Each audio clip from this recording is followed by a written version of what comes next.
The sun rose over the sandstone spires of Sunspear, gilding every crenellation and hidden murder hole with molten light. The palace breathed with the sense of sea salt and spiced wine cooling in amphory. Banners depicting the red sun and spear of House Martell fluttered in the brisk morning breeze. Below, the Shadow City simmered, its winding alleys already alive with vendors hawking pomegranates, silk, and smoked snake. Yet within the high walls of the water gardens, a stillness lingered, a hush that accompanied only the gravest matters of blood and crown. Prince Oberyn Martell stood barefoot on warm tiles, having discarded his sandaled boots the way a warrior shrugs off armor after battle. His lean frame, clad in loose robes the hue of sunset itself, trembled with a restless, coiled energy. Though his eyes were lined from nights of planning, they burned with the fierce hue of heated bronze. Beside him, perched upon a cushioned seat carved from blood-red cedar, sat Myrcella Baratheon, golden-haired, white-knuckled, and determined to hold her spine as straight as any soldier on parade. She was clad in dawn-pink silk embroidered with tiny golden roses, a gift from Marjorie Tyrell, once meant for a tourney feast. The dress did little to disguise the iron that Oberyn sensed in her heart. When she'd first come to Dorne, she was little more than a nervous songbird in a foreign cage. Now she regarded him with clear, inquisitive eyes, aware that the shape of her life and of kingdoms would be decided before the sun reached its zenith. They were alone save for the soft beat of fountains and the subtle rustle of lemon trees swaying overhead. Even the water seemed to pause as Oberyn spoke. "Do you understand what the crown means, little lioness?" His voice was a low purr, equal parts tenderness and menace. "A circlet about your brow is forged of more than gold. It is expectation and duty and sacrifice. Enough iron to bend the spine of a mountain." She lifted her chin. "I understand." Her voice, calm yet quavering like a plucked harp string, made something in Oberyn's chest tighten. Every girl in King's Landing pretends to be a queen in her daydreams. Few grasp that a queen must one day send men to die. "And here in Dorne," he replied, pacing the blue mosaic edge of the pool, "we, my daughters, my prince brother, and I would shed blood to see justice done. Yet justice without strength is but a prayer. I would see you crowned in the Dornish way, that none may deny your right when we march. The north bleeds, the riverlands burn. King's Landing gnaws its own tail. Your younger brother—" He halted, vitriol flickering across his features before he smoothed it away. "Your brother sits the throne, though his claim is as hollow as a snake's husk. I am my father's firstborn." Myrcella's knuckles whitened. "If Baratheon blood lives in any of us, it lives in me before it lives in Tommen or Joffrey." Spoken like a princess of Dorne. A grin unfurled across Oberyn's face, not gentle but razor-bright, revealing teeth cut for vengeance. He knelt before her and extended a hand. "Kneel, Myrcella of houses Baratheon and Lannister, kneel, and rise as the crowned queen of the Seven Kingdoms, first of her name." She hesitated.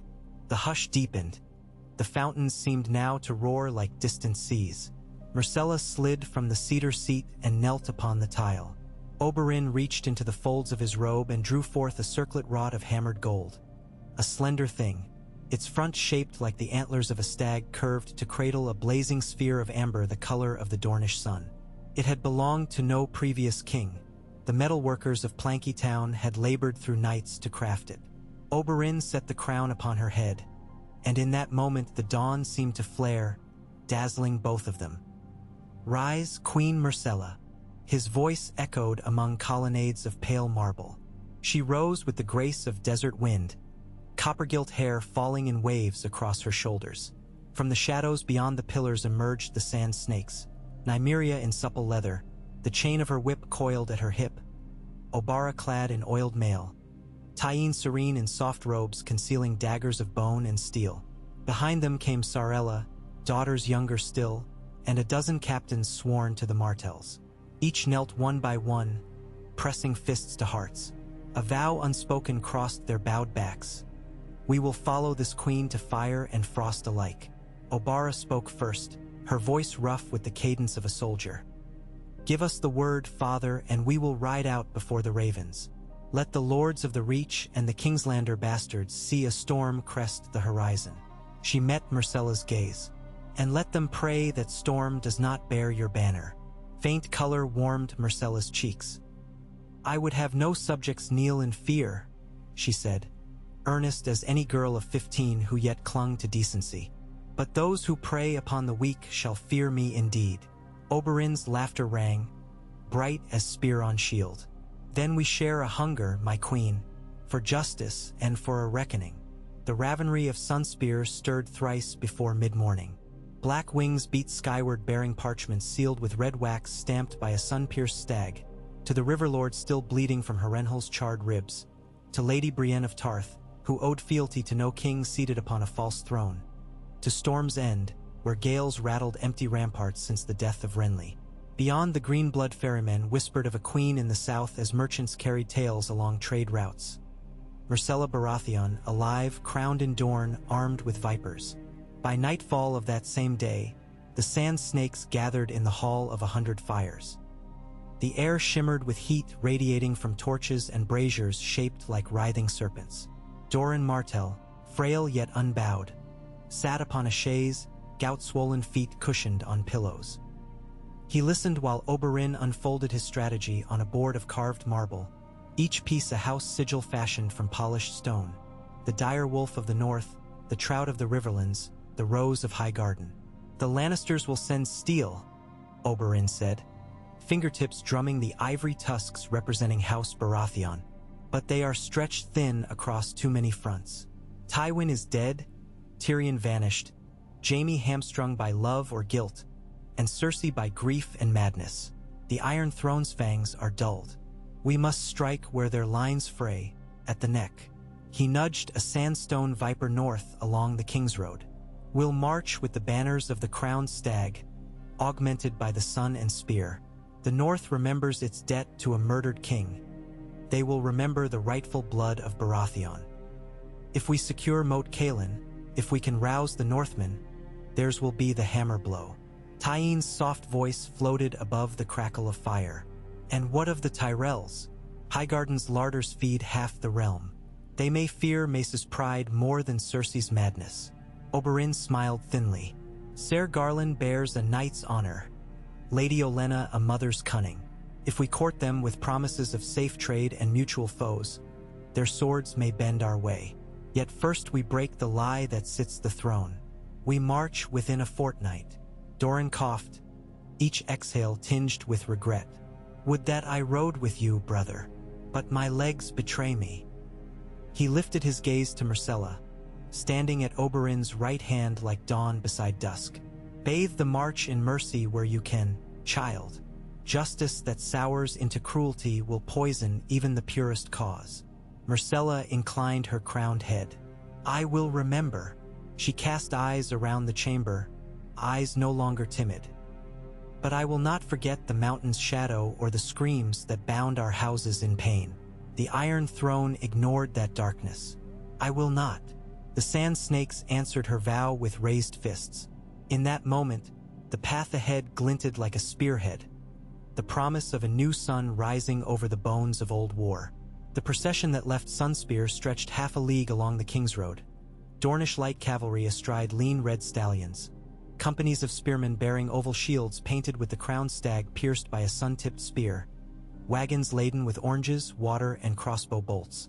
Oberyn rode at the fore upon his sand-colored courser, spear balanced across his lap. Myrcella rode beside him on a white mare gifted by Quentyn, an animal with a soft disposition and steady gait, chosen for both symbolism and safety. The royal crest newly stitched upon her flowing cloak depicted gold antlers over a crimson field quartered with the sun and spear. Villagers gathered along crossroads, uncertain whether to cheer. Children shouted "Gold Stag Queen," while mothers whispered protective blessings. Some men spat at the ground, recalling Tywin's sack of the city. Others knelt, hearts hardened by years of Lannister tyranny. Yet none who met Myrcella's gaze could deny the quiet authority she bore like a hidden blade. At night beneath star-choked skies, the sand snakes shared wine around low fires. Obara sharpened her spearhead, each rasp across stone a vow. Nymeria plotted infiltration routes through the swamps of the Neck. Tyene sang lullabies in the Dornish tongue, her soft soprano haunting. Myrcella listened, learning every cadence.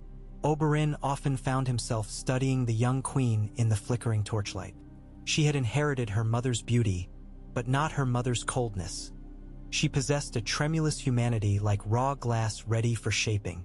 Oberyn feared she might shatter yet. This world broke far stronger hearts. But each passing day tempered her. She rode from dawn until dusk, listened to reports, tended to wounded horses, and thanked cooks who flavored stew with saffron. A princess in King's Landing might have sat cloaked in velvets awaiting servants. This queen learned the names of foot soldiers and the songs of teamsters. One moonless night, as the army camped among wind-twisted cedars, Oberyn found Myrcella alone by a creek. Silver starlight danced upon water, turning her crown to a circlet of ice. "I cannot sleep," she confessed as he approached. "Every time I close my eyes, I see the throne room, Joffrey laughing while father bled. I fear that, when we reach King's Landing, I will freeze." Oberyn crouched beside her, letting the cold seep into his knees. "The night is full of phantoms, but we carry torches, yes? We carry steel." He laid a hand over hers. "I will stand at your side when that day comes. You need only speak the words, and I will make the vipers strike." Tears threatened, but she blinked them away. "And if I must sentence someone to death? If I must be as cruel as any king?" "Mercy and cruelty," Oberyn murmured, "often share the same blade. The difference lies in the hand that guides it. Remember why you wield it." He touched her crown lightly, not for vanity, not for spite, but for the living who cannot fight for themselves. Myrcella nodded. The creek continued its whisper, as though repeating his counsel. Word of the Sunstag host spread faster than ravens. In the Reach, knights squared off in tourney yards to decide whether to ride north beneath Mace Tyrell or south to intercept the Dornish threat. Old lords who still whispered of Rhaegar's fall now toasted a queen once thought pawn of Lannister schemes. At Storm's End, the garrison commander, Ser Gilbert Faring, swore silent fealty after reading Oberyn's letter promising the child of Robert Baratheon her birthright. Ships flying the crowned stag sailed from Shipbreaker Bay, hugging the coast to laden with fresh provisions at Ironwood. Even sell sails hardened by Stepstone skirmishes found new coin in a cause gilded by Martell silver and the promise of Baratheon legitimacy. Not all welcomed the rising storm. In King's Landing, Queen Regent Cersei smashed a goblet against the throne room tiles when the small council delivered news. Wine splattered her silken skirts like blood on snow. "They crown my daughter and march my enemies beneath her," she shrieked. Only the hunch of Pycelle's stooped shoulders and the cold calculation in Grand Maester Qyburn's eyes answered. "Send ravens to the twins, to Pike. Promise gold untold to any who strike at Oberyn's flank," she commanded. Yet even as men scurried to obey, whispers spread through Flea Bottom. "The real heir rides beneath desert stars. The Lannisters grow desperate." High in the Eyrie, Lord Peter Baelish watched storm clouds gather with a smile hidden behind polite fingers. Chaos, after all, was the ladder upon which he climbed. By the second month of the march, the Sunstag host crossed the upper Red Fork into the Riverlands. Ruined villages bore blackened scars from Gregor Clegane's raids. Crows wheeled over fields sown not with grain but corpses left by war.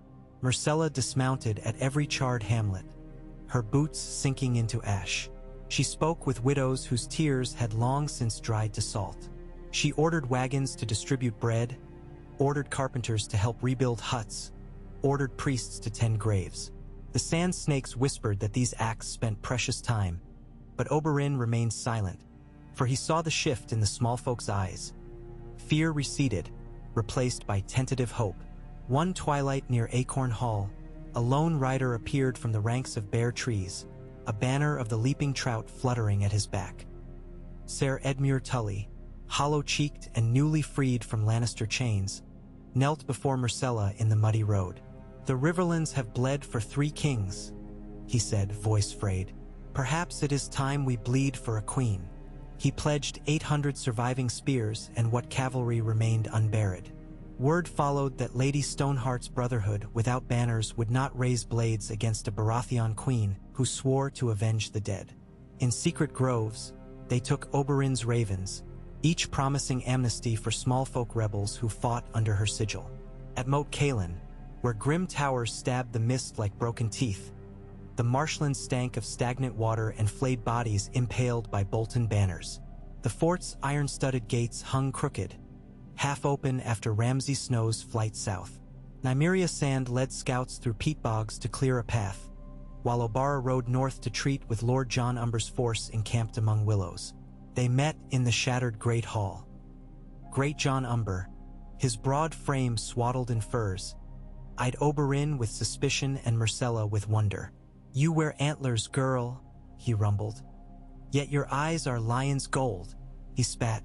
"I've no love for Lannisters." "I share your distaste," Myrcella answered. "My mother wielded me like a shield. My uncle used me as coin. But I bear my father's blood, and he died fighting for the North's honor. Help me take back his throne. Help me unseat the Boltons who flay your kindred, and I will see the North free to choose its own fate." The hall hushed. Snow fell through gaps in the roof, hissing as it struck the hearth. The Greyjohn's laughter erupted, deep as a drum, spoken like a woman groan. He rose, slapping his axe haft. "The North remembers Robert's hammer. Let's see if his daughter swings one fit to crack crowns." He pledged 3,000 men and the loyalty of houses Umber, Mormont, and Karstark, so long as Bolton hides hung from Winterfell's gates. Oberyn watched from the shadows, pride echoing like a forgotten prayer.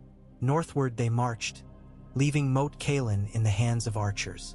The chill sharpened lungs unaccustomed to cold. Dornish horses snorted plumes of frost. Yet morale soared. Campfires burned bright.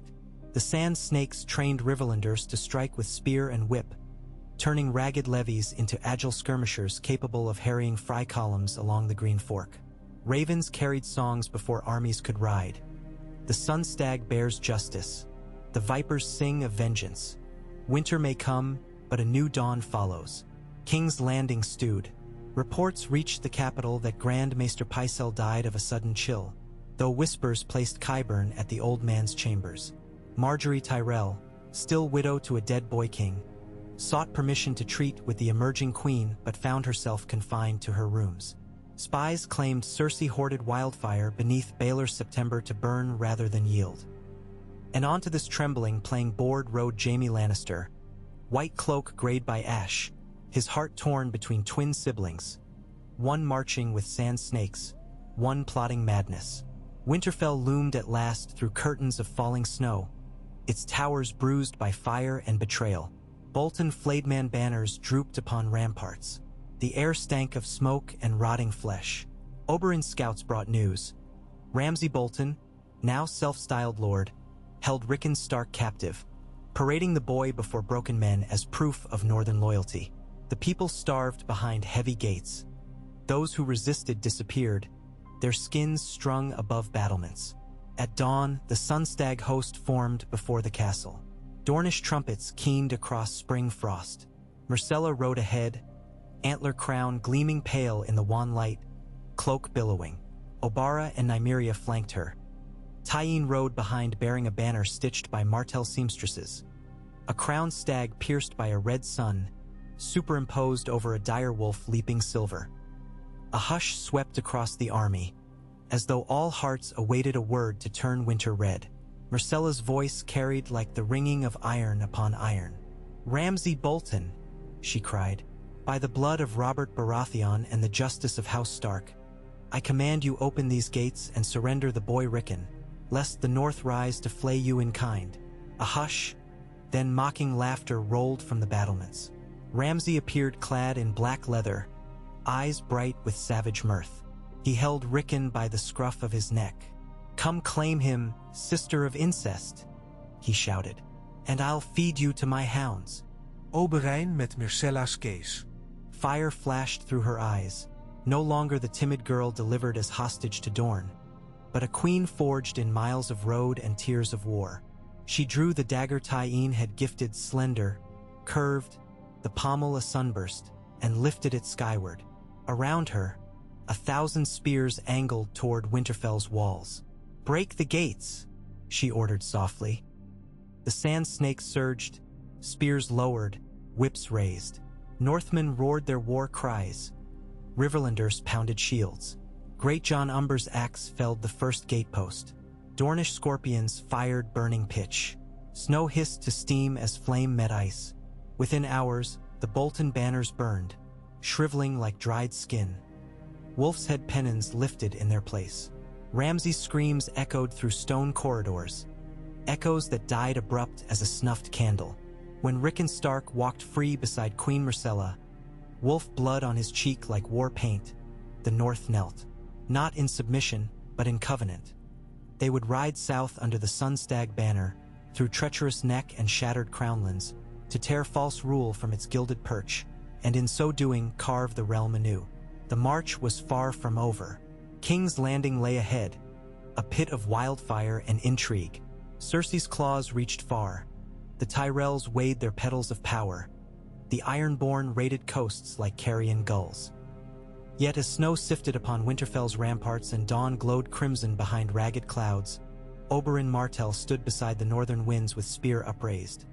His daughters at his back, his queen at his side, and saw in the swirling flakes the promise of a sun that even winter could not extinguish. The journey north had ended. The war for the heart of the realm had only just begun. A sleepless hush settled over Winterfell even after Ramsay Bolton's bloody banner had been hewn down and his carcass consigned to the pyres. Wolves howled beyond the broken outer wall. Their voices threading with the smoky wind as snow drifted like pale ash. In the great hall, only a single line of torches remained lit, each brand sputtering in the drafts that slithered through arrow slits. The long, rough-hewn tables were crowded not with feasting lords, but with maps weighted by stones, ravens caged in wicker, and steaming kettles of mulled wine hastily brewed by the cook-boys. Every corner smelled of pine pitch, damp fir, and iron. Prince Oberyn Martell stood at the hall's head, looking very much a specter upon northern ground. Sunset-hued robes exchanged for a heavy cloak of snowcat pelts, but barehanded even in the cold, as though ice itself would sooner burn than sting him. His eyes flickered over the assembled commanders. Great John Umber still swaddled in wolfskins, his beard knotted with frost. Ser Edmure Tully gaunt but resolute. Nymeria, Obara, and Tyene poised like blades at various points about the table. And beside Oberyn, straight-backed despite exhaustion, waited Queen Myrcella Baratheon. Her circlet of antlers and sunstone caught the torchlight in fitful gleams, small flares of amber fire. "My friends," Oberyn began, voice low yet carrying. "The hour is late and the path south steep with peril, but we must not linger. Bolton tyranny lies broken, yet the Iron Throne will not suffer this victory unanswered. Even now Cersei plots vengeance. If we mean to keep the initiative, we strike before the lioness sharpens her claws."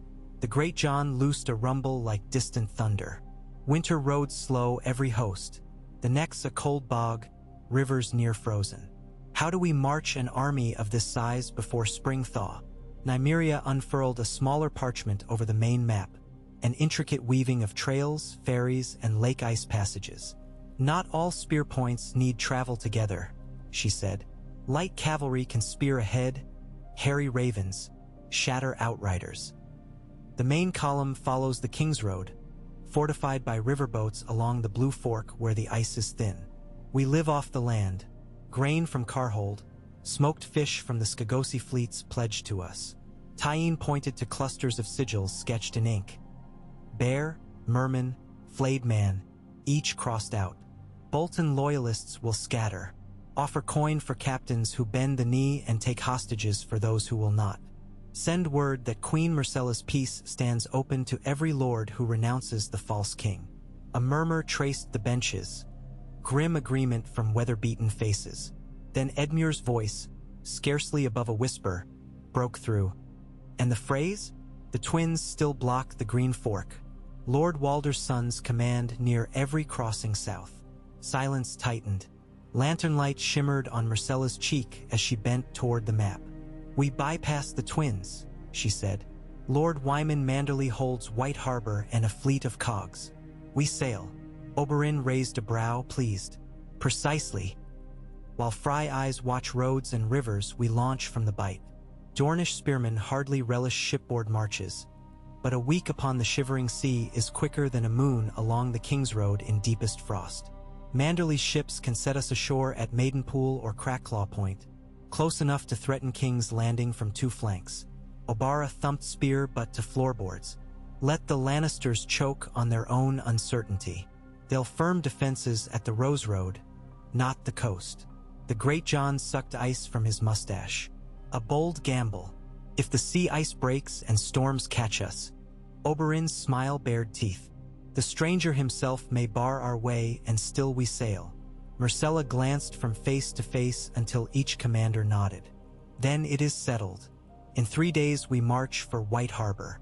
Tonight we rest, but tomorrow sparks the forge anew. Supplies, smithies, ravens to every shore lord between the Bar Rolands and the Sisters. Umber barked a laugh. Rest? Aye, your grace.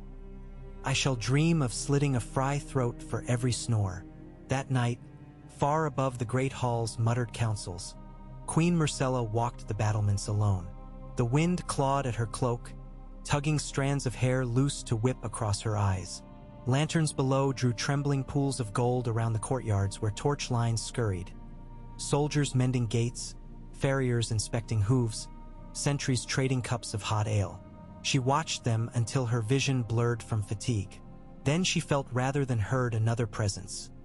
Oberyn, emerging from a stairwell without sound. You should sleep, he murmured. So should you. He leaned upon the frost-slick parapet. Across the yard, snowflakes gathered blue shadows on heaps of broken leather and charred banners. Bolton remnants waiting for the dawn pyres. The first crown I ever imagined for Lyanna's daughter would have weighed her down. His voice was softer than the wind between towers. Yet here you stand, girl turned steel. Myrcella closed gloved fingers over icy stone. Steel can still shatter, Prince. I fear I'll break when we reach King's Landing and face Mother, face Tommen. Oberyn studied the night. In darkness his eyes were embers. A sword only breaks if it is brittle. Valyrian blades bend, flex, return true. Temper yourself with purpose, not hatred. She breathed a plume of fog. And if hatred is all that keeps me warm, then remember those below, he said, gesturing toward flickering torches where soldiers huddled. They fight not to sate your hate, but to end their own. Give them a dawn, and they will carry you through any night. A hush lengthened. Snow hissed as it struck brazier coals below. When Myrcella finally nodded, Oberyn touched her shoulder in silent vow and slipped away, leaving her staring toward the southern stars that peaked between swirling clouds. 3 mornings later, Winterfell's gates yawned open, and the sun-stag host streamed forth like a river of steel and color. Wolf banners now interwoven with crowned stags and sun spears. From atop the battlements, Rickon Stark waved farewell, flanked by Maester Wolkan and a fresh column of northern levies who would garrison the castle until spring. The boy's shaggy hair whipped about his face as he shouted thanks to Myrcella. His voice cracked, reminding her sharply that while war forged kings and queens, childhood still clung to some. The march south to White Harbor traveled swift along snowpacked trails. Northmen guided the vanguard through hidden passes, while Dornish outriders under Nymeria tested frozen river crossings. At Wolfsbarrow, they encountered House Tallheart's remnant spears and folded them into the column.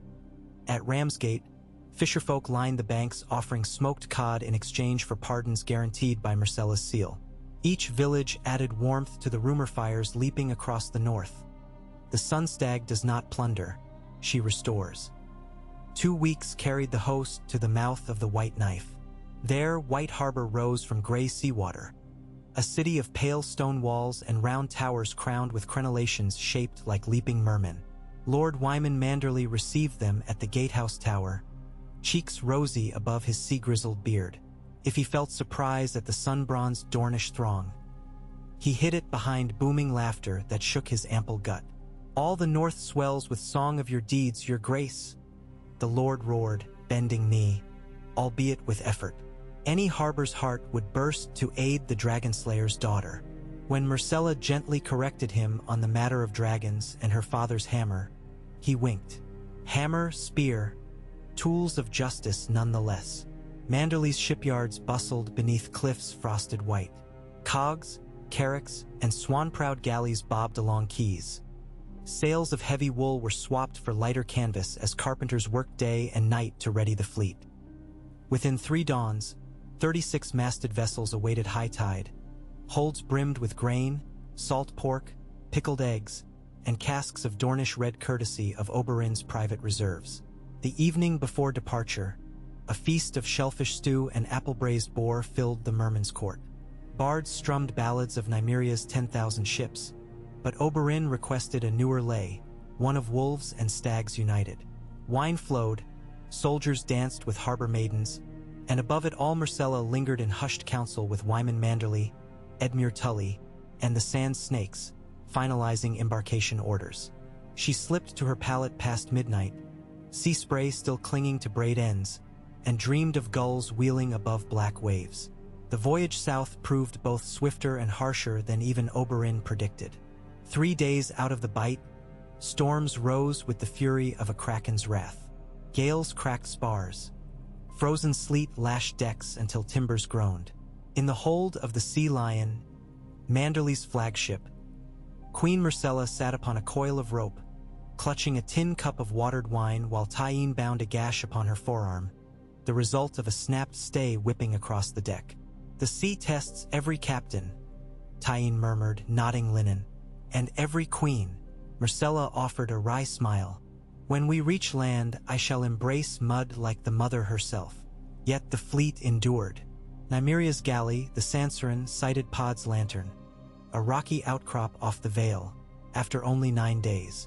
There they took on fresh water and lost but 2 men to frostbite. From that spur the winds turned fair, blowing from the east with all the zeal of a Dornish sirocco.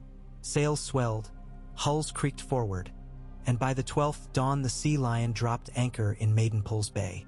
Gull cries greeted them in a chorus above splintering ice floes.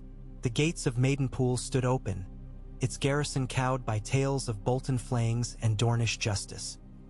The town's master-at-arms presented keys upon a silver plate and begged mercy. Myrcella returned them, instructing that no plow be seized, no maiden dishonored. Word carried inland faster than ravens. The Sunstag had come bearing not iron nor fire, but winter's salvation. As supply wagons rolled from the quays, Oberyn convened war council in the ruined keep overlooking the harbor. Maps spread anew across a salt-stained table. The crownlands stretched before them, Blackwater Bay to the west, Duskendale to the north. King's Landing crouched like a wounded lion at the mouth of its river. Scouts reported Lannister patrols digging earthworks along the Rose Road, unsuited to guard against a coastal thrust. Tyene suggested striking Duskendale first to seize stores.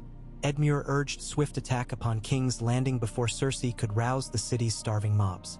It was Myrcella who carved final strategy, her dagger tip tracing gentle arcs across parchment. "We split," she said.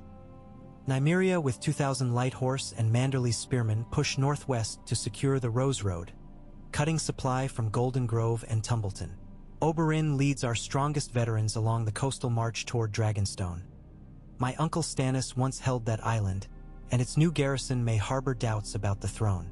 I will ride at the center column straight for the Blackwater, with Edmure and Umber holding flanks. Oberyn lifted brow. The center draws the lion's fangs. Are you prepared to face the Queen's wrath head-on? Myrcella's gaze was steady. Cersei will hesitate while doubts plague her. She trained me to play Syvass, but never believed I'd set my own queen on the board. Our boldness will blind her. She shifted the crowned stag marker onto the southern shore opposite King's Landing. If we threaten the city from 3 fronts at once, the false throne will crack. In King's Landing, the Iron Throne Room echoed with clashing counsel. Cersei paced before the blackened skull of Balerion, fury writ across her pallid face. Qyburn whispered of wildfire reserves deep below the city, newly tested and abundant. Kevin Lannister counseled caution. Surrender to Myrcella's claim might spare the capital from famine. Jaime, returned from Riverrun more gaunt than golden, stood silent. His stump hidden in sleeve, eyes avoiding his sister's. When petty disputes became screeches, Tommen, soft-voiced and trembling, begged his mother to spare innocent lives. Cersei struck him, hand cracking like brittle ice, and shouted that innocence could drown in purple wine for all she cared. The throne was a lion's right. By nightfall, riots sparked in Flea Bottom as bread carts failed to materialize. The gold cloaks quelled one uprising only to see 3 more kindle. Word filtered in. The Tyrell fleet anchored off Duskendale ignored orders to sail, Lady Olenna refusing to squander grain on a city that might soon burn. Cersei found herself encircled not by friends, but by walls closing slow as stranglers' vines. Nymeria's column throttled the Rose Road within 5 days. Where Lannister outriders galloped, Dornish horse outpaced. Where supply wagons trundled from the Reach, they found axe-felled trees blocking crossings, horse teams arrow-ridden. At Bitterbridge, the small folk surrendered stocks of barley and wine in exchange for copper and peace, sending their own sons to guide the Sunstag banners through hidden forest cuts. From atop the battlements of Haystack Hall, Lord Footley, long uneasy with Lannister debts, hoisted Myrcella's red and gold standard, and the Reach's granary chain cinched tighter around King's Landing's throat. Meanwhile, Oberyn led the Sea Road column over bleak cliffs, castles gray as vultures etched against a steel sky.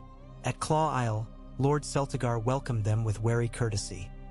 Dragonstone remained loyal in name but had seen no royal envoy in moons. Oberyn dined beneath vaulted ceilings charred by Targaryen dragons centuries past, speaking softly of justice and renewal. The battered defenders, remembering Stannis' iron rule and coal-black ships, pondered a new allegiance for the price of fair taxes and safe harbor. By dawn, Dragonstone opened its gates to Queen Myrcella's cause, its scorpions redeployed along parapets to threaten Lannister galleys. Oberyn's ravens flew across the bay like dark omens. But the heart of the realm pulsed around the Blackwater, and here Myrcella converged with the central host. They skirted the ruined shell of Sow's Horn, through reed-choked meadows where the air smelled of peat and coming thaw.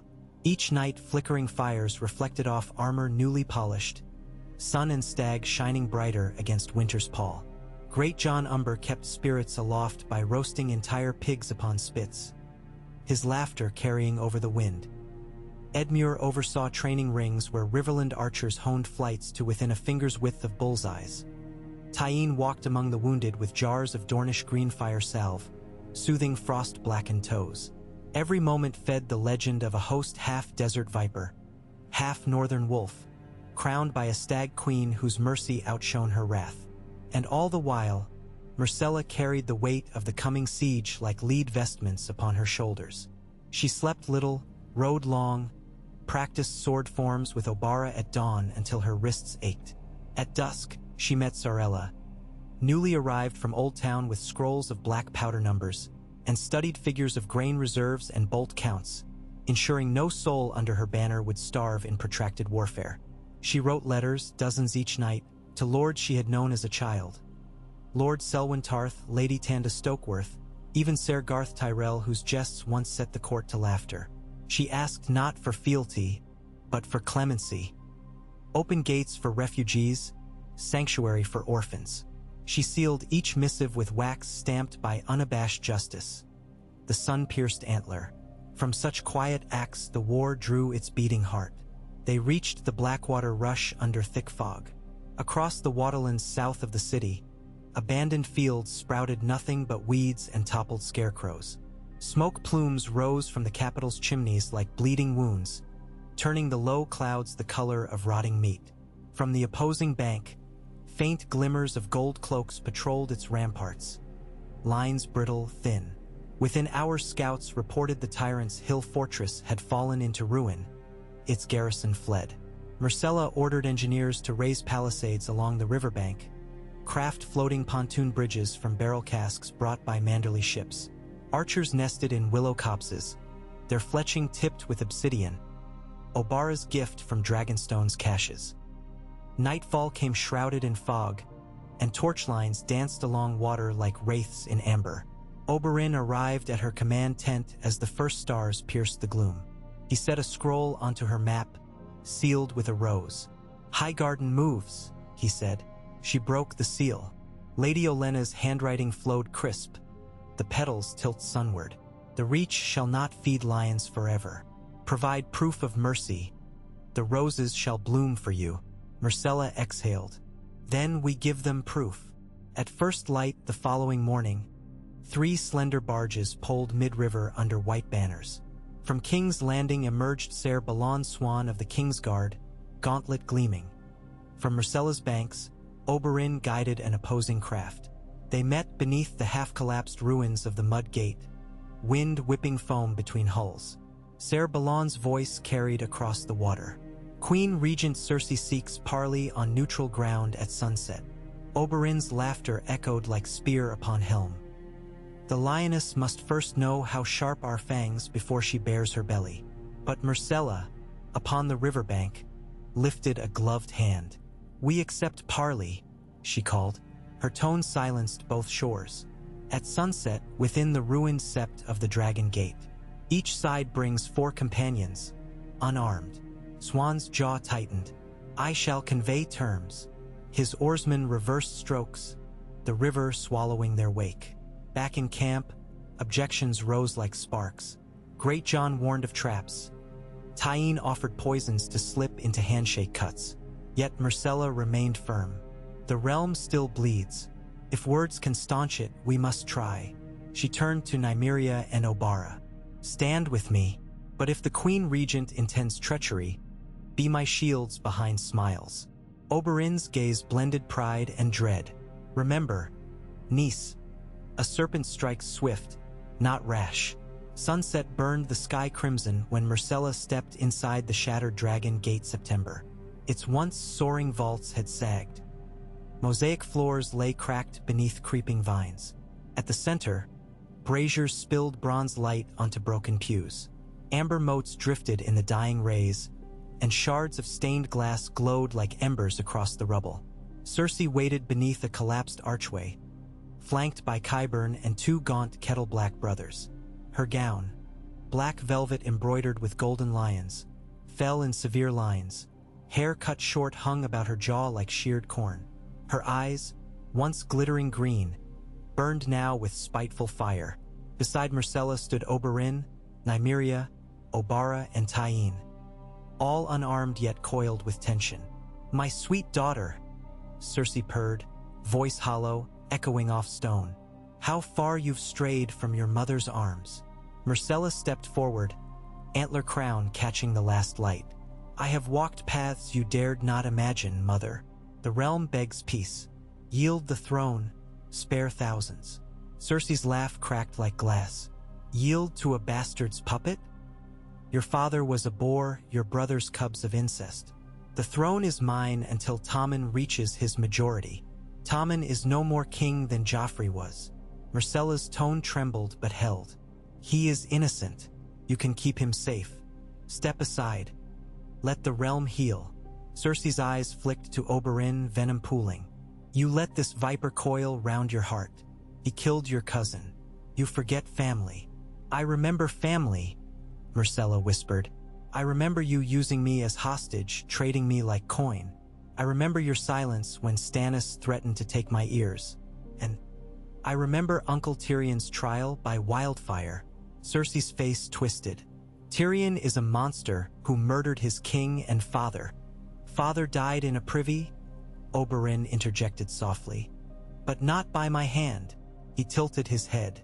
"And rumor says a bright-eyed queen placed orders that sealed her father's fate long before any quarrel with dwarfs." Cersei hissed but regained composure. "Baratheon or no, my loyalists still number thousands. The Red Keep's halls are magma. One spark and all your serpents burn with fleas. Leave now, bend knee, and I may spare the traitor lords behind you." Myrcella surveyed the ruin around them. Spoken like wildfire, destruction before surrender. "You would rather ash than yield." Cersei's smile was slashed thin. "Ash feeds phoenixes." Tyene took a step, but Oberyn's subtle hand restrained her. Myrcella addressed her mother once more. "I give you 1 day to open the gates and hand command of the city guard to Ser Balon. Send Tommen to me under safe escort. I will grant you lands in the Westerlands and freedom from trial. Refuse, and I cannot shield you from famine, or the wrath of those your reign has wronged." Cersei's gaze flickered, a crack in porcelain resolve, then snapped shut. "I birthed you to rule, not to lecture me. I will answer with cannons, not capitulation." She turned, velvet rustling like wings. "Pray you never see me again, Myrcella. For next we meet, I'll drink your blood from that pretty crown." She swept out. The Kettleblacks hesitated, eyes darting to Oberyn, then followed. Qyburn lingered long enough to incline his head toward Tyene, an eerie gesture before melting after his queen. Silence fell heavy. Obara exhaled through clenched teeth. "Parley done. War speaks next." Myrcella looked toward the broken-stained glass-casting pools of crimson. "Then let the realm witness who casts the first stone." The next dawn, horns sounded from every wall of King's Landing. Myrcella's vanguard watched as a column of refugees, women, children, ragged small folk, poured from the mud gate, shepherded by half-armored gold cloaks. Overhead, white banners snapped in the wind, emblazoned simply with golden lions. A hush swept the Sunstag lines as Myrcella rode to meet them, Oberyn and Tyene close behind. From atop her smoke bay gelding she called to the senior cloak. "Why do you bring these people?" she asked. The man removed helm, tired eyes beneath grime. "The Queen Regent ordered fire in the flea, my lady, or my queen, if you be that. But I won't burn children, nor will my brothers." He gestured. Behind him, a dozen cloaks threw down gilded helms into the mud. "King's Landing is yours if you send bread." A tremor passed the gathering ranks. Shock, hope, fear. Myrcella nodded toward a captain of her supply train. "Open stores. Feed them." Cheers rose, echoing across the river. Through the day, more cloaks deserted. Wildfire barrels were rolled from secret vaults and doused by river water. Bells tolled as priests of the seven led laments for war dead. The city's defenses crumbled not beneath siege engines, but hunger and conscience. At dusk, a thunderous boom roared from the Red Keep, wildfire touching spark. A plume of jade flame punched skyward, devouring a tower near Maegor's Holdfast. The blast rattled windows 2 leagues away. Heat waves washed over river camps. Myrcella's heart lurched. She knew then Cersei Lannister would sooner perish than surrender. Night fell purple-black. The sky rained embers over King's Landing, each spark a portent. Myrcella's council met by torchlight within a lean-to tent along the river. Oberyn, Nymeria back from Rose Road, Edmure, Greatjon, Tyene. "Cersei holds wildfire stores in crypt tunnels," Nymeria reported, voice grave. "But we have allies within. Little birds whisper that one slip of steel could open postern doors. Varys, the spider, has spun new webs." Edmure leaned heavy upon sword pommel. "Open gate or not, the city starves. Another week and the mob will eat its own fingers." Oberyn's gaze cut to Myrcella. "Every hour wildfires smolder. If Cersei ignites the cache beneath the September of Baelor, tens of thousands die. We must act." Myrcella's hand rested upon dagger hilt. "Then we strike at dawn." She looked from face to face. Obara takes an elite team through the old storm drain Varys described. "Open the gate of the gods from within." Nymeria shepherds citizens to safety along the Blackwater shore. Tyene secures Grand Maester cellars. No leeches in the wrong hands. She exhaled. "I will enter the Red Keep." Arc seconds of shock. Oberyn's voice became deadly calm. "You lead the army, not sudden death raids. They will fight harder if their queen shares the peril." Greatjon barked. "Foolhardy but true." Tyene's lips curved faintly. "I'll walk your shadow then, your grace. Daggers speak louder than crowns in corridors." Oberyn covered Myrcella's wrist. "If you die, all we've built might die with you. Yet I know no cage can hold you." He released her, bowed shallow. "Go then, but carry the light of dawn. Don't let dark swallow you." The final hours before sunrise stretched endless. Torch lines moved like red serpents between siege trenches as soldiers readied grapnels, ladders, and rams. The wind carried distant cries of infant hunger from behind the city walls. Myrcella donned plain mail beneath a cloak of dust-colored wool. She hid her crown within Tyeen's satchel.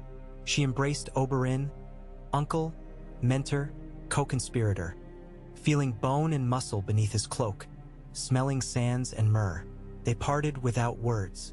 Oberyn's infiltration band slipped into the gaping maw of the storm drain at river's edge, water lapping knees in the dark. Myrcella, Tyeen, and 10 hand-picked Riverlanders followed, knees brushing slime-slick stone. Above, blackwater waves hammered pilings. Rats scurried along ledges. They moved in silence save for the drip of subterranean springs. Hours bled. They emerged in pitch black beneath the Baker's Square. Overhead, flames scarred clouds as new riots sparked along River Row. Tyeen signaled, 2 clicks of tongue, and half the team vanished into alleys to secure Maester vaults. Myrcella crouched behind a toppled cart, scanning arched doorways. Somewhere a bell tolled listless. Oberyn's whistle floated from the darkness to the west, 2 sharp notes. The gate of the gods yawned, its chains compromised. Myrcella crept forward with her squad, blending with civilians pouring from the gate even before dawn. Outside, Edmure's riverlords rushed inside, shielding refugees as they ran. Greatjon's roaring axes thundered up streets toward the Dragon Gate. Banners unfurled above ramparts like sudden sunbursts. Within the Red Keep, the chaos of betrayal already festered. Gold cloaks clashed with Lannister guards along serpentine staircases. Servants darted burdened with children, dogs, casks of wine. The halls smelled of dust and burning velvet. Myrcella pressed forward, heart slamming ribs. She climbed the Tower of the Hand by secret passages Varys etched upon a scrap. Through the wardrobe of a long-dead hand, down a shaft of limestone, then up twisting stairs lit only by fissures where dawn seeped pale. At the door of the Queen's Solar she paused. Voices seeped. Cersei's frantic incantations, Qyburn's soft murmur, the ragged sob of a boy Tommen. Myrcella pressed ear closer. "Drink this, my king," Cersei crooned. "Then we shall ride the winds on dragon wings." "No, mother, please," trembled Tommen. "I don't want to die. Better ashes than chains." Qyburn. The wildfire beneath Baelor's September is primed. "One flare, my lady." Myrcella shouldered the door. Cersei spun, gown torn, hair wild. A dagger flashed in her fist. "Traitors upon traitors," she hissed. Myrcella stepped between her mother and brother. "Enough blood. Tommen lives. The city lives." For a heartbeat Cersei's eyes softened. Recognition of a daughter once loved. Then hate surged, eclipsing grief. She lunged. Myrcella parried with dagger's hilt, steel ringing as blades collided. Cersei fought like a cornered lioness, slashing with maddened speed. Myrcella deflected, foot sliding upon silken rug, every training spar with Oberyn bleeding into instinct. A feint. She caught Cersei's wrist, twisted until the dagger clattered. Tears rimmed Myrcella's vision. "Mother, please." Cersei struck with her free hand, nails raking Myrcella's cheek, then wrenched away toward the hearth where a single green-tipped torch flickered, wildfire brand. Qyburn reached too, but an obsidian dagger whistled from the doorway. Tyeen's throw, pinning his sleeve to the beam. Myrcella dove, tackling Cersei as her hand grasped the torch. Both women wrestled, emerald flames licking dangerously close to spilt casks of lamp oil. The torch slipped, rolled. Myrcella kicked it into the fireplace where it hissed against iron grate. Tommen sobbed beside a toppled chair. Tyeen rushed to restrain Qyburn. Cersei crumpled beneath her daughter's weight, chest heaving. The fight left her in a rush, replaced by a hollow, shuddering despair. "He took everything," she whispered. "Perhaps to Robert, perhaps to prophecy. Gold will be their crowns, gold their shrouds." Myrcella eased Cersei to her knees, binding wrists with her own hair ribbon. "No more shrouds," she murmured. She turned to her brother. "Come, Tommen." The city needs its prince safe. Outside, bells tolled in rising crescendo, as gates opened fully and Myrcella's banners streamed across plazas. The faint roar of crowds swelled. Cheers, prayers, rumors of wildfire doused and bread distributed. From the ramparts, archers lowered bows as Dornish spearmen escorted Tyrell wagons brimming with grain through streets alive with wonderment. By noon, the Red Keep's throne room, long the site of fear and spectacle, filled instead with the hush of solemn transition. Sunlight shafted through high windows onto tapestries, revealing dust swirling like gold coins. At the base of the Iron Throne, Queen Myrcella stood, not upon its jagged steps, but before them, addressing lords and small folk who squeezed shoulder to shoulder. Oberyn flanked her, spear grounded. Lady Olenna Tyrell stood stiff in green silk. Edmure, Great John, Manderly, Nymeria, Obara, Tyene, and rows of gold cloaks stripped of their lions awaited the verdict of history. My mother is confined to silent cells, afforded comfort and care, Myrcella proclaimed. She will face tribunal for her crimes, but not vengeance. No child will watch their parents' heads struck off while I reign. Murmurs rippled. She raised a hand. Too long have crowns been forged by blood alone. Today the stag rises not upon skulls, but upon the promise of dawn. Lords of Westeros, north, south, east, west, I invite you to council here to rebuild roads, feed the hungry, and mend the seas of grief between our houses. War has scourged these 7 kingdoms. Let us be 7 again in unity. She breathed, hearing her own heart echo like war drums. I will take the Iron Throne only when the realm lifts me to it. Until then, I serve as regent in trust for my brother, Prince Tommen, until he comes of age, under guidance of a small council chosen by merit, not birthright. The Sand Snakes will guard our frontiers. The North will rule itself so long as it sends no flayed men beyond the neck. The Reach shall feed any child who hungers, paid fair coin. And Dorne will forever stand as shield against tyranny. Her voice steadied, deeper now.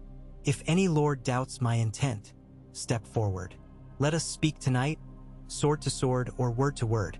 But know this, the wildfires are quenched, the people are fed, and the true heirs of Robert Baratheon and Elia Martell stand together.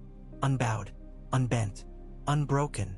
Silence, vast and fragile, gripped the hall. Then Great John Umber raised axe haft skyward and roared, "The Queen in the dawn!" Voices joined, swelling into thunder. "Queen! Queen! Queen!" Somewhere a child laughed. Somewhere an old woman wept. Somewhere a maester sketched new dates into dusty annals. The cry flooded every corridor, washed through portcullises, rose above Blackwater tides. In that moment, Queen Myrcella felt the hush within her heart ease, replaced by fierce, steady beat. Hope, tempered like Valyrian steel. She did not seat herself upon the Iron Throne that day. Instead, she turned from its cruel edges, stepped into the crushing embrace of her people, and in their eyes saw the realm reborn, not in ash, but in dawn's first light. Outside, the sun broke through winter clouds and gilded the rust-red spears of Dornish banners, the silver direwolves flying from Maegor's holdfast, the roses of Highgarden unfurling along great September steps newly spared from green flame. Bells tolled, not in alarm, but in joy, and their echoes rang across rooftops, across the fields beyond, across waters where Manderly ships raised sails for home-bearing grains of hope. The war had ended not with a roar of dragonfire, but with the quiet decision of a girl-grown queen. And though trials lingered, vengeances unresolved, wounds yet to heal, the 7 kingdoms of Westeros felt, for the briefest breath, the stillness of a dawn that might finally last. The small council chamber smelled of lemon oil and fresh-cut cedar. The odor of renewal Oberyn insisted upon to bleach the last of the rot from Maegor's tower. Dawn's first light spilled through newly placed window panes, gilding the great polished table where lords and ladies gathered in uneasy harmony. Myrcella Baratheon, regent and queen designate, sat at its head, her antler circlet nestled among soft waves of lion gold hair. To her right presided Prince Oberyn, spear laid across his lap. To her left, Lady Olenna Tyrell, sharp eyes glittering like river stones. Beyond them clustered Edmure Tully, Great John Umber, Nymeria and Tyene Sand, Ser Balon Swan, and Maester Gorman of Old Town, the latter chosen to replace Pycelle's corpse, found cold and rigid in a cell the morning after the city's surrender. "My lords," Myrcella began, voice steady though knots of tension coiled behind her ribs. King's Landing breathes again. Water flows, bread reaches every district, and the gold cloaks now guard the people rather than threaten them. Yet the realm beyond these walls seethes. We must address our fronts. The Ironborn, the Reach, and the storm brewing across the sea. Edmure leaned forward, fingers drumming the arm of his chair. Walder Frey denies sending levies or coin to Cersei, but ravens confirm his sons rode south with baggage trains of flour. The Riverlands cannot trust a weasel's oath. "Nor will we," Oberyn said. "I have dispatched Ser Ryan Illyrian with 300 light horse to the Twins. They will observe, not provoke, unless the Freys draw first blood." Olenna sniffed. A billet of mummers would rout that brood of dullards. Still, every spear spared keeps our coffers from bleeding. She tapped jeweled fingers on the tabletop. "Speaking of coffers, the Iron Bank of Bravos demands audience. They smell opportunity. Lions stripped of gold, roses anxious to bloom again under new sun." Myrcella turned to Maester Gorman. "Have they threatened default?" Gorman adjusted his chain. "They prefer to discuss amicable consolidation of obligations, Your Grace. In Braavosi, that means they expect repayment but will entertain new loans, at interest befitting risk." Nymeria's whip coiled at her belt like an attentive serpent. "They financed Stannis once. They will finance enemies again if we stall." "The Iron Bank deals in certainties," Myrcella replied. "Let us give them certainty. Maester, prepare ledgers of grain tariffs and harbor fees. Once we invigorate trade, we can renegotiate." Great John Umber cleared his throat like a bear. "Trade matters little if Euron Greyjoy raids every coast. Pike's Crows report longships massing at Old Wyke." Oberyn's smile showed scant humor. "Euron dreams of dragons. Perhaps we gift him nightmares instead." Nymeria, the second sand snake, inclined her head. "I've corresponded with Lady Asha through merchants at Seaguard. She would see Euron drowned if it grants the Iron Islands peace. She requests safe passage to treat." Tyene's soft laugh followed. "The Kraken's niece is cunning. She might serve. We cannot host every would-be usurper." Olenna rapped a knuckle. "Still, splitting the Krakens, one tentacle strangling another, suits us. Arrange the meeting outside Storm's End," Myrcella decided. "Neutral ground, no more than 20 ships each. Let the sea witness their accord." Ser Balon Swan shifted, the white of his Kingsguard cloak freshly laundered. "Your Grace, rumor pervades the streets that the High Septon intends to restore the faith militant. He claims King's Landings sins warrant righteous steel." Oberyn snorted, another sparrow clutching for seed. But Myrcella frowned. "Sparrows form flocks, uncle, and flocks can darken skies. We'll meet the High Septon tomorrow, offer restoration of the September of Baelor, minus wildfire, and guarantee his order's independence, provided they vow fealty to the crown's peace." Olenna hid a smile behind lace. "A deft pluck, child." Myrcella let the compliment drift by. "Next matter, Aegon Targaryen, styling himself sixth of his name, lands in the Stormlands with the Golden Company. Reports place him near Harvest Hall." Edmure's eyes widened. 10,000 sells words and elephants to charm the small folk. "Elephants scarce survive the narrow passes," Nymeria muttered, "but sells words wield spears all the same." Oberyn drummed fingers on spear haft. "Young Griff claims descent through Rhaegar and Elia, my sister. If proof exists, Dornish hearts may sway." Silence throbbed. Myrcella met Oberyn's case. Pain flickered behind his eyes.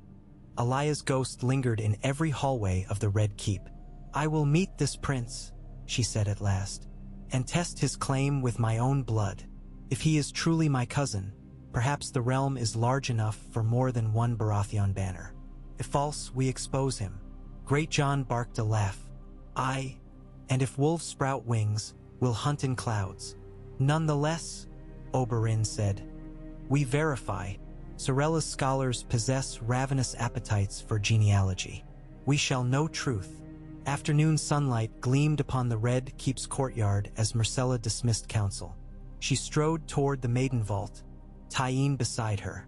There, behind sturdy oak and guards posted at each corner, Cersei Lannister remained confined. Myrcella visited daily, though each encounter carved fresh wounds from scars yet to form. Inside, the chamber felt barren. Tapestries depicting Lannister triumphs had been removed. Only a single chair, a narrow cot, and barred window remained. Cersei sat in plain wool gown, hair grown shaggy around her jaw. She lifted eyes, golden, fevered, to her daughter. You return, she rasped, voice sand-blown from hours of silent weeping. To gloat, Myrcella knelt, ignoring Tyene's wary stance. To see you, mother. Cersei's lips twisted. You stripped me of crown, then call me mother? Spare me. I would spare you everything, Myrcella whispered. But the realm demanded justice. I could not allow wildfire to swallow children. Cersei's laugh cracked like splintered bone. Children? You speak of children as though you know their value. You who share blood with that viper. Her gaze flicked toward Tyene. How long before they turn on you? I trust the sand snakes with my life, Myrcella said. They saved Tommen. They saved you, even as you tried to burn us all. Tears surfaced in Cersei's eyes, but bitterness drowned them. I did what I must to protect my son. Then continue, Myrcella pleaded. Speak truth before the tribunal, and you may. Keep lands in the west. Live out your days in peace. Cersei swiped rough knuckles across her cheek. Peace? Peace is a lie men whisper to quiet sheep. She leaned closer. You may think yourself shepherd, girl, but wolves circle. The Reach smiles until it starves. The North obeys until snows melt. The Kraken strikes when tides favor. And that boy, Aegon, will charm your lords and whip Sellswords into a storm. Where will Oberyn be then? Sarcasm dripped. At your side? Or chasing ghosts of slain sisters? Myrcella rose, pain hollowing her. I will not abandon you, mother, but I will not let you poison my heart. She turned to go. Remember this, Cersei hissed. A woman who spares serpents will one day wake with fangs in her breast. Myrcella walked out before tears could blind her. That night, the city thrummed like a hive. Vendors returned to street corners, peddling mulled date wine and skewers of spiced goat. Minstrels revived songs silenced by fear. Yet in taverns and brothels, whispers circulated. Queen Myrcella, the gentle stag, had pinned the lioness but left her breathing. Some praised mercy, others smelled weakness. Ravens carried such whispers, so did spiders.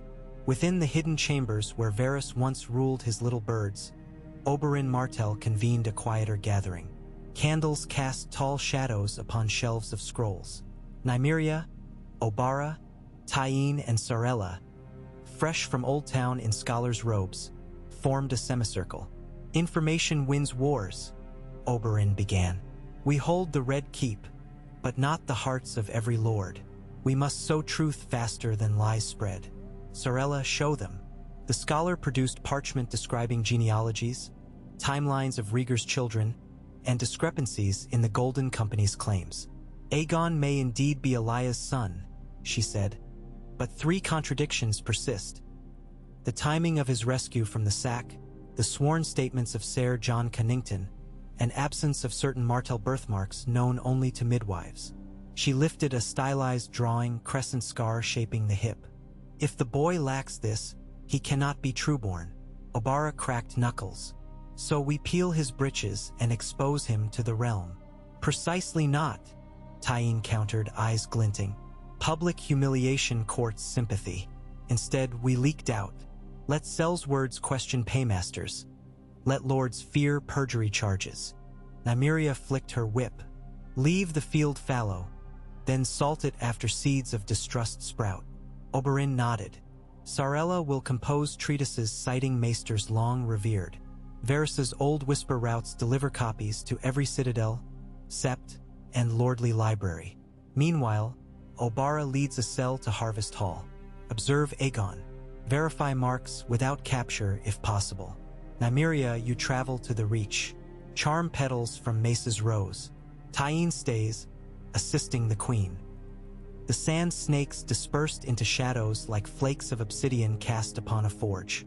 As the sisters departed King's Landing, Myrcella journeyed east across Blackwater Bay to the ruins of Dragonstone. The island's jagged spine rose from gray waves like the ribcage of some colossal drake. Storm clouds roiled above. Gulls screamed. She arrived aboard the Sea Lion, Manderly sailors flanking her, with Prince Oberyn and Ser Balon Swan in the retinue. On shore, Lord Celtigar met them, silver trident badge gleaming. "Our forges work once more, your grace," he reported, leading them through basalt corridors still scorched from dragon fires of ages past. "We cast chain links, arrowheads, scorpions, but what you came to see awaits below." He guided them into a cavernous chamber, the Dragonmont's heart. There, artisans labored at bellows, pumping air into a peculiar apparatus. A glass and iron still shaped like entwined serpents. Copper tubes snaked toward barrels of green liquid that glowed faintly.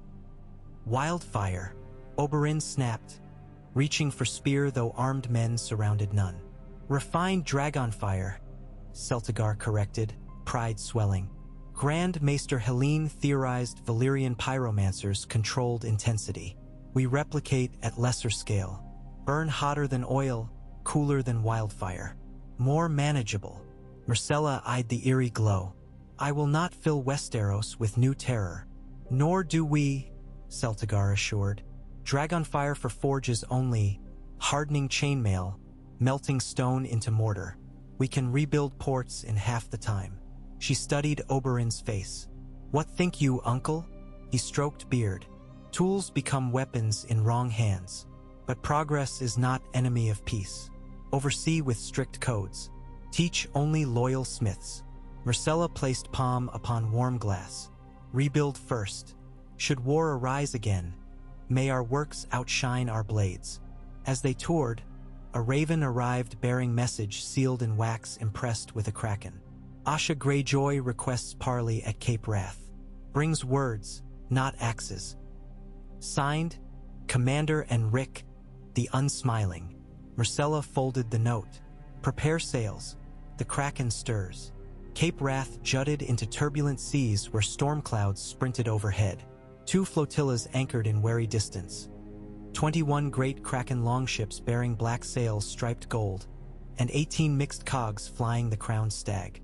On rocky shore plateau, Asha Greyjoy approached astride a wiry dun gelding, slate hair whipping like pennants. Behind her marched 5 shield maidens clad in leather. Myrcella, cloaked in seal fur trimmed with martel crimson, dismounted to greet her. "Lady Asha." "Queen," Asha corrected with half-smirk, "though I prefer captains to queens. My uncle fancies crowns." Myrcella's guard remained subtle, Swan, 2 Manderly armsmen, Tyene under hood. Oberyn stood to one side, spear at rest but ready. Asha's gray eyes swept the retinue. "I come seeking safe harbors and subtle alliance. The Ironborn weary of Euron's madness. He forsakes the old way, chasing dragons across waves while our isles starve." "You propose rebellion?" Oberyn asked. "I propose leverage." Asha produced a rolled map depicting island settlements. "Give me grain, wood, and right to raid only foreign coasts. Free city slavers, Karth galleys, and I will bring half the Iron Fleet under your banner. Euron's hold depends on priests and fear. Remove the first, the second crumbles." Myrcella studied the map. "I will not sanction raids on innocents. Even slavers can risk blowback." Asha shrugged. "Then send us after pirates. Plenty on Basilisk Isles." Myrcella nodded slowly. "Very well. We draw treaty. Iron Fleet patrols Summer Sea, escorts Westerosi trading ships, attacks slavers. In return, you receive grain shipments and representation on Captain's Court to govern your isles. And Greyjoys keep Blazewater Bay as free port," Asha added quickly. Oberyn arched brow. "A nest for smugglers. A valve for pressure," Asha countered. Better contraband flow where eyes watch than in shadows. Myrcella extended her hand. Agreed, but break this pact, and the Kraken's head decorates my mast. Asha clasped her forearm in sailor's grip. Done. Let's drown Euron in his own rum. As scrolls inked and seals stamped, wind shifted south. A warm gust carrying scents of myrrh and lemon. Yet even warmth portends change on Westerosi shores. Change arrived swift. Nymeria wrote from Highgarden. Mace Tyrell occupied feasts, leaving governance to his mother and sons. Lady Olenna's endorsement of Myrcella spurred rose banners across the Reach, though some knights grumbled quietly. More urgent, Obara's raven flew in from Stormlands. Aegon Targaryen welcomed lords with honeyed words at Rain House. She confirmed a birthmark, but forged, applied by inexperienced maester, edges raw. Proof of deceit. Myrcella summoned immediate counsel. Edmure, Umber, Lady Olenna, Maester Gorman, and Oberyn gathered. We strip his facade, Myrcella declared, but not with steel yet. We send envoys, Lord Edmure and Lady Brienne of Tarth. They know honor. They'll gauge his heart. Oberyn tensed. Envoys might vanish, she countered. If he is false, he can ill afford blood upon hands while courting favor. Are envoys safe? Unless Connington controls him, Olenna murmured. So we temper risk, Myrcella said. Brienne rides with 100 of Umber's finest. Should harm fall, sworn vengeance will rally half the realm. Umber grunted approval. My lads relish southern sun. Edmure accepted the charge. I will offer him peaceful audience with your grace here in King's Landing. If he declines, truth speaks louder. Brienne reached the capital the next dawn, armor patched but eyes bright. She agreed to the mission, though worry etched lines about her mouth. Honor weighs heavier than mail, she said to Myrcella privately, but I carry hope it proves lighter once worn. While envoys rode east, Myrcella greeted the High Septon in the steps of the gutted September of Baelor. Rubble still littered marble, scorched by wildfire blast, but cranes hoisted new columns into place. The High Septon, a broad man with kindly jowls, bent knee. Your grace, faith endured fire and sin. We seek to cleanse, not destroy. My reign begins with healing, she told him. Your faith militant may patrol the city's gates, but answer to crown's laws. Sparrows must sheath vengeance once justice served. He touched 7-pointed star upon breast.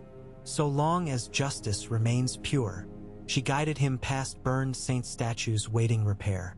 We rebuild the September alongside homes in Flea Bottom, and each sparrow will receive daily bread. A smile brightened the Septon's plump features. Feed a man, feed his faith. Thus the faith militant rose not in rebellion but in service, their 7-pointed stars forged from melted swords surrendered by Lannister loyalists. 12 days later, Edmure and Brienne returned under Night's Veil, torches guttering. Council assembled though candles shrank low. Edmure bowed. We found Prince Aegon courteous, well-spoken, but illusions stitched to flesh. He refused meeting, citing fears of viper blades. Connington admitted quietly the boy survived by subterfuge. Merchants bribed, ledgers forged, babes swapped with orphan of similar age. Brienne stepped forward, gauntlet glinting. He believes himself true, yet Connington shapes each word. They march for King's Landing by summer's turn, promising clemency to those who bend. Olenna snorted. Clemency from Sel's words paid in promissory notes. Myrcella turned to Oberyn. The realm has no stomach for another siege. We meet him on open plain where civilians lie not between spears. Oberyn's eyes warmed. The Blackwater rush again? She shook her head. The Trident, a single memory can kill illusions. At Ruby Ford, Robert shattered Rhaegar. At that same ford, Robert's daughter will face Rhaegar's pretender. Great John Umber slammed fist on table. Let legends rhyme, but shift their tune. The North rides. Maester Gorman coughed. Sel's words may scatter if coin uncertain. Promise them payment to stand down. Olenna sighed. Let them keep elephants. We'll take their banners. Myrcella allowed a small smile. All options remain open. Spring unfurled across Westeros, painting fields with crocus and snowdrop as armies stirred from winter camps. The Sunstag host swelled. Reach levies under Garland Tyrell, river knights under Blackwood banners, ironborn spear throwers in reforged scale. Dornish outriders harassed Golden Company scouts near the Storm's End hinterlands, capturing captains whose tongues spilled more than wine. In King's Landing, Tommen blossomed beneath Tudor's guidance. He trained daily in archery with Ser Balon, studied histories under Maester Gorman, and played with a small orange kitten he named Honey. One afternoon he found Myrcella reading dispatches upon a balcony overlooking the city. He approached timidly. "Sister, your grace. Why do men still call me prince when you wear the crown?" She closed scroll, smiling. "Because one day you will rule at my side, not beneath me. A good realm has many hearts. Ours may have two." Tommen frowned. Mother said hearts in twos break against each other. Mother feared what she could not share. Myrcella rose, kneeling to meet his gaze. "A heart shared grows stronger, not weaker. Watch." She placed his small hand atop her chest. "Feel it beat." He nodded, cheeks rosy. "Now place mine upon yours." She placed her own palm against his ribcage. Two hearts, not breaking, marching together. Tommen's eyes shone with wonder. Below the balcony, merchants bartered spices again imported from Lys. Laughter drifted from a puppet show in the plaza. Bells rang to announce the reopening of the Guild Hall of Alchemists, now supervised by maesters. The city lived. Obara's infiltration continued. She slid like moonlight through Stormlander camps, eavesdropping on Golden Company pay chests nearly empty. On the eve of the host's departure toward the Trident, she planted forged ledgers revealing Myrcella's guarantee of double pay for Sellswords who defected before bloodshed. By dawn, 100 veterans vanished with their steeds, whispering of Queen's coin. Aegon's advance slowed, Cunnington fuming. Meanwhile, Asha's iron fleet escorted grain convoys up the narrow sea, thwarting Lyseni corsairs. She relished each victory, though axes remained hungry for richer plunder. Euron Greyjoy sensed drift of loyalty. His ravens shouted threats, but Pike's priests found fewer ears. A storm brewed under Black Iron but had yet to break. By mid-spring, the Sunstag host massed upon the south bank of the Trident. Myrcella stood beneath Robert's Old War banner, now altered stag-pierced by sun, surveying river currents flecked with bloom petals. Across the ford, Golden Company ranks glinted. Elephants adorned in scarlet caparisons, pikes bristling like mirrored thistle, and at their heart a young man in black and red scale armor, a three-headed dragon sewn pure white on breast. Aegon Targaryen or his echo. He rode forward under peace flag. Myrcella mirrored him, accompanied by Oberyn and Brienne. River water lapped greaves as they halted within hailing distance mid-ford, horses snorting. Aegon's eyes, violet and earnest, met hers. "Cousin," he hailed. "My lord," she answered evenly. "I am told we share blood." "I hope so," he said, "for I come to mend the wounds of our houses. The realm suffered beneath false kings and queens. Together we might restore what fire consumed." "Restore?" Oberyn echoed. "By marching Sellswords against farmers?" Aegon flushed. "I prefer quills to swords, but my claim cannot rest upon parchment alone." Myrcella studied him, the tilt of his jaw reminiscent of portraits of Rhaegar, the gentle sorrow behind smile echoing stories of tragic princes. Yet scars told deeper truths. Knuckles still soft, not hardened by labor. Boots new, not weathered. She recalled Sorella's analysis of forged birthmark. "You may believe your claim," she said. "I do not deny your heart, but the realm bleeds each time new banners rise. Stand beside me as ally, not rival, and you'll find place at council. Refuse, and we clash." Aegon considered. "I would treat in your court, but many of my captains demand glory in battle. They fear dismissal by lions and stags." "Then test my pledge," Myrcella offered. "Let your captains duel mine, champions upon this ford at dawn. 3 bouts." If your side takes 2, I grant you Storm's End and lordship of the Stormlands. If mine triumph, you bend knee and join my counsel. No armies need die." Brienne murmured approval. Oberyn's grin sharpened. Aegon weighed, glancing toward Cannington on bank, the old knight's eyes narrow. At length he nodded. "I accept. Honor will decide." They retreated to camps, river between like drawn breath. The champions were chosen at dusk.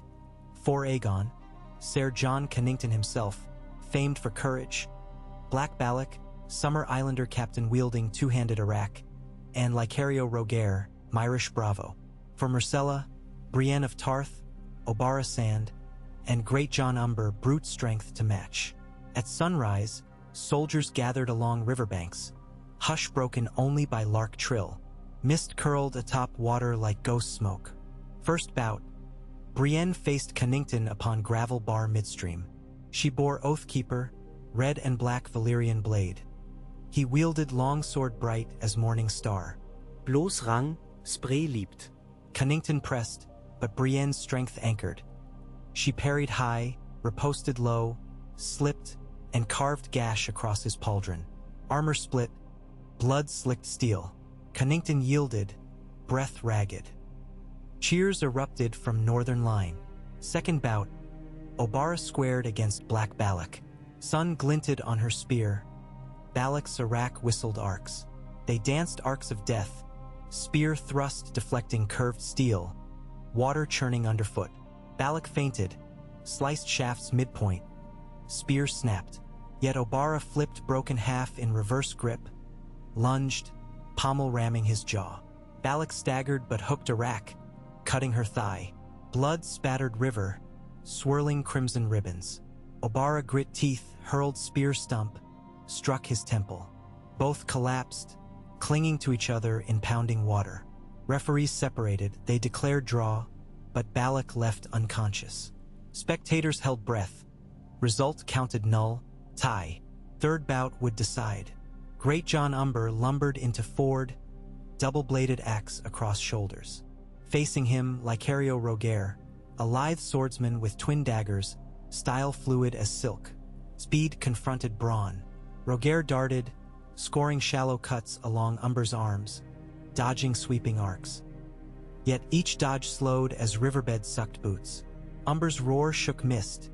Sudden upward chop split water, cleaving Rogaire's offhand dagger clean. Shock flared. Umber slammed hilt into Merman's chest, sending him tumbling into current. Before Rogaire regained footing, axe haft pressed against throat. He yielded, gasping. 2 bouts to none, Myrcella's side victorious. Songbirds erupted from reeds, seeming to herald decision. On North Bank, Aegon removed helm, eyes shining with tears not of defeat alone but of relief from looming war. He strode across the ford, knelt before Myrcella. "I bend the knee," he said, voice breaking. "For the realm." She extended hand. "Rise, Lord Aegon of House Targaryen, Prince of Storm's End and sworn counselor to the crown." Murmurs rippled, some of dismay, some respect. She added, "And blood of my blood." Oberyn watched, expression unreadable. Thus battle averted, armies exhaled. Golden Company captains, promised lands and pardon, accepted oaths to garrison Dornish marches against residual Lannister pockets. Elephants trundled south to fettered forests, delighting children. Cannington remained at Aegon's side, though his pride bore scar deeper than shoulder wound. Back in King's Landing, Myrcella convened unprecedented council. Martell, Tyrell, Tully, Stark, represented by young Rickon's regent, Lady Meage Mormont, Greyjoy, and Targaryen. Cersei, from Cell, heard bells ring to celebrate unity and spat curses. Yet even she could not deny a pattern. Foes transformed to allies under her daughter's gentle forging. Still, storms brewed beyond horizon.